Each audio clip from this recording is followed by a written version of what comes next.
راضی ہو گیا. کب کہا جب علی کی ولایت کا اعلان کیا. تو یہیں سے اندازہ لگا لو جب علی کی ولایت کے بغیر اللہ اسلام سے راضی نہیں ہوتا تو مولوی سے کیا راضی ہوگا. ولایت کے بغیر اللہ آج اسلام سے راضی ہو گیا. مولویوں تاریخ نبوت، تاریخ سیرت النبی، تاریخ اسلام کے اور آنکھ کھنگال کر دیکھ لو.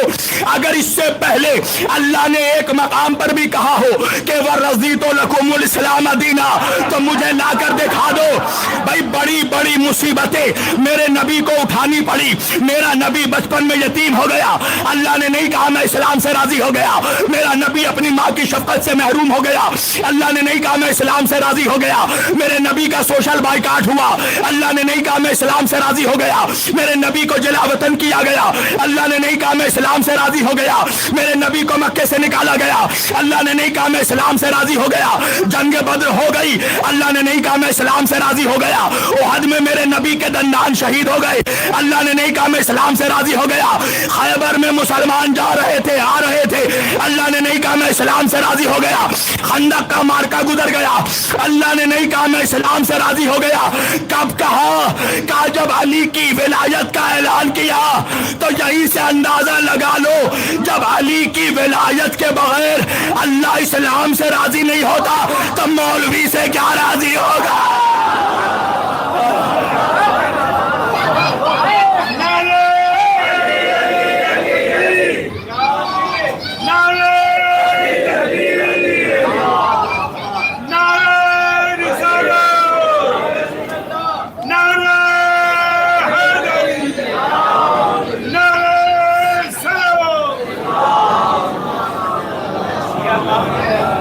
زندہ باد میری جان، مولا تمہیں سلامت رکھے.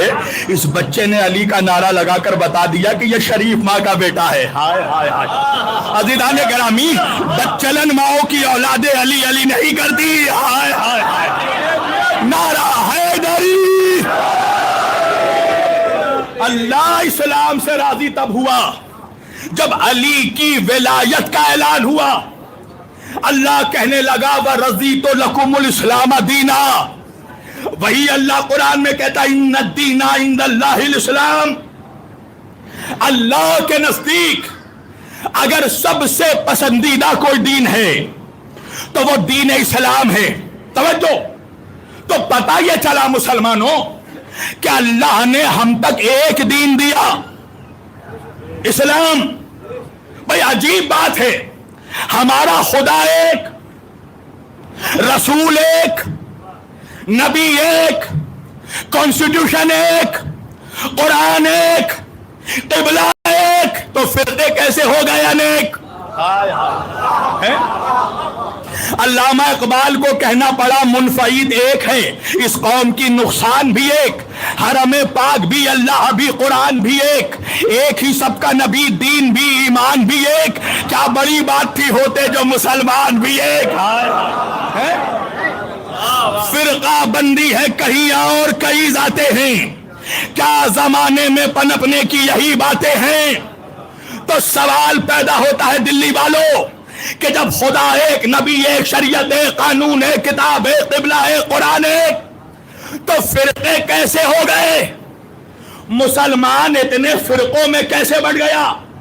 اور یہ تو ایسی پیشن گوئی ہے جو میرا آقا 1400 برس پہلے کر کے چلا گیا. میرے نبی نے خود فرمایا، کتب ستہ میں بھی یہ حدیث موجود ہے، میرا نبی کہتا ہے ستفترق امت، دیکھو میرے بعد میری امت فرقوں میں بڑھ جائے گی. ایک بہت بڑا جھوٹ کہتا ہے ملا کہتا ہے ساری امت جنتی، اور نبی کہہ رہے ہیں کلہم فی النار، ساری امت جہنمی. ہائے ہائے ہائے. بھئی حدیث ہے، میرا جملہ نہیں، رسول اللہ کا فرمان ہے. آقا کہہ رہے ہیں میرے بعد میری امت فرقوں میں بڑھ جائے گی. 73 فرقوں میں مسلمان بڑھ گیا. نبی فرماتے ہیں فرقتن کلہم فی النار، سب کے سب جہنم میں جائیں گے، الا ملتن واحدہ، سوائے ایک فرقے کے جو نجات پائے گا. اس کا مطلب یہ ہے مسلمانوں کہ 73 میں 72 جہنم میں جائیں گے. ایک جنت میں جائے گا تو دلی کے جوانوں کو حق ہے کہ وہ مجھ سے پوچھے کہ مولانا وہ ایک کون ہے جو جنت میں جائیں گے؟ میں نے کہا یہ تو نہیں بتاؤں گا کہ وہ ایک کون ہے جو جنت میں جائیں گے، مگر یہ ضرور بتاؤں گا کہ وہ 72 کون ہے جو جہنم میں جائیں گے۔ تاریخی جملہ آج کی مجلس کا، بھائی وہ 72 جو جہنم میں جائیں گے وہ ہوں گے جن کو 72 کی معرفت نہیں ہوگی۔ اللہ اکبر۔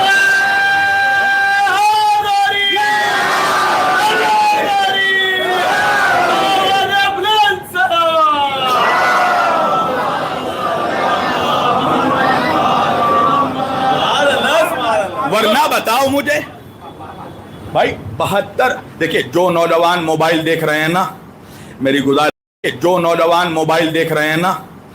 گزارش ہے میری طرف دیکھو، تم جسے بھی موبائل میں دیکھ رہے ہو اس سے زیادہ خوبصورت میں ہوں۔ ڈسپلین وے میں بات ہو تو پھر لطف بھی۔ توجہ، 72 جہنم میں، ایک جنت میں، تو میری جان اس ایک میں کون سے سرخ آپ کے پر لگے ہیں؟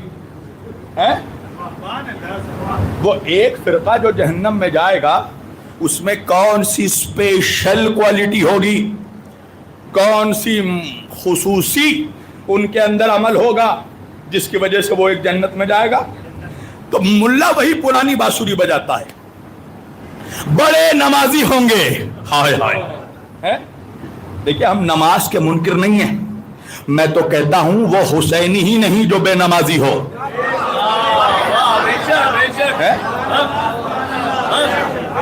مگر یہ بھی سن لیجئے کہ نماز جنت کی ضمانت نہیں ہے۔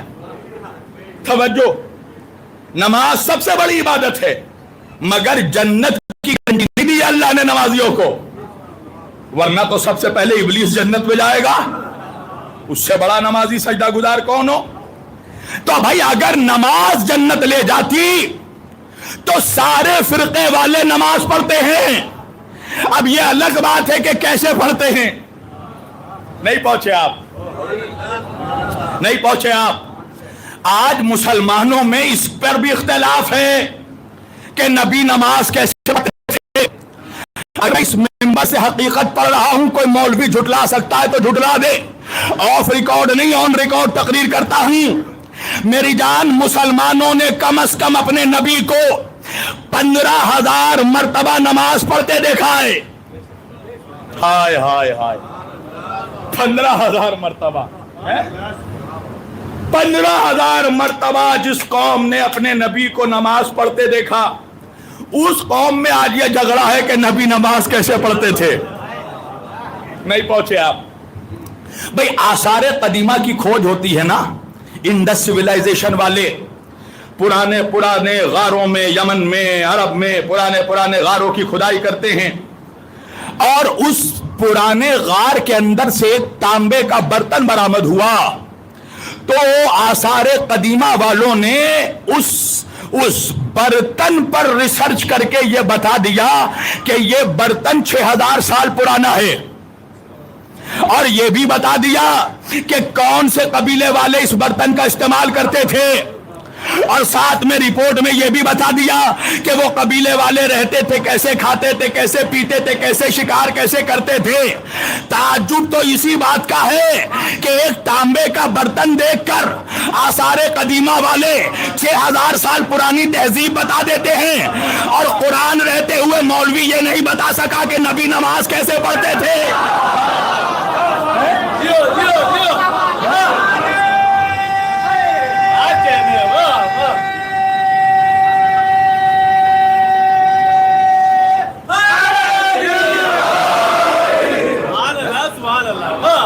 مسلمان فیصلہ نہیں کر پایا کہ نبی نماز کیسے پڑھتے تھے، ہاتھ باندھتے تھے، کھولتے۔ اچھا اب یہ وقت بھی نہیں ہے کہ ہم اس پر جھگڑے کریں۔ امام خمینی فرماتے ہیں کہ مسلمان ہاتھ باندھنے اور ہاتھ کھولنے میں جھگڑے کر رہا ہے، اور دشمن تمہارے ہاتھ کاٹنے کی تیاری کر رہا ہے۔ ارے ہاتھ رہے گا تو کھولو گے، رہے گا تو بند کرو گے۔ توجہ، تو بھائی نماز تو سب پڑھتے ہیں، سنی بھی پڑھ رہے ہیں، شیعہ بھی پڑھ رہے ہیں، وہابی بھی پڑھ رہے ہیں، بریلوی بھی پڑھ رہے ہیں، سب پڑھ رہے ہیں، تو نماز جنت لے جاتی تو سب کو جنت جانا چاہیے. کہنے لگے نہیں روزہ جنت لے جائے گی. اچھا اگر روزہ جنت لے جاتی تو بھائی سب تو روزہ رکھتے ہیں, یہ الگ بات ہے کہ کھولتے کب ہیں. ہائے ہائے ہائے, رکھتے تو سب ہیں. تو اگر روزہ جنت لے جاتی تو سب کو جنت جانا چاہیے. اچھا کہنے لگے نہیں حج جنت میں لے جائے گی. تو میری جان اگر حج جنت میں جائے گی تو سب کو جنت جانا چاہیے, اس لیے کہ سب کے سب حاجی ہیں. یہ الگ بات ہے کہ سعودی حکومت کی اتنی اوقات نہیں ہے کہ سارے مسلمانوں کو ویزا دے دے. ہائے ہائے ہائے, 40,000 میں ان کی حالت خراب ہو جاتی ہے. اسی لیے تو شاعر نے کہا نا کہ حرم کا کرب و بلا سے مقابلہ کیسا, وہاں غلاف یہاں سر چڑھائے جاتے ہیں. آج دنیا نے دیکھ لیا کہ سعودیوں کا 40 لاکھ میں حالت ان کی خراب ہو رہی ہے. حسین ہر سال 5 کروڑ بلا رہے ہیں. ہائے ہائے, اللہ اکبر, کوئی پریشانی نہیں.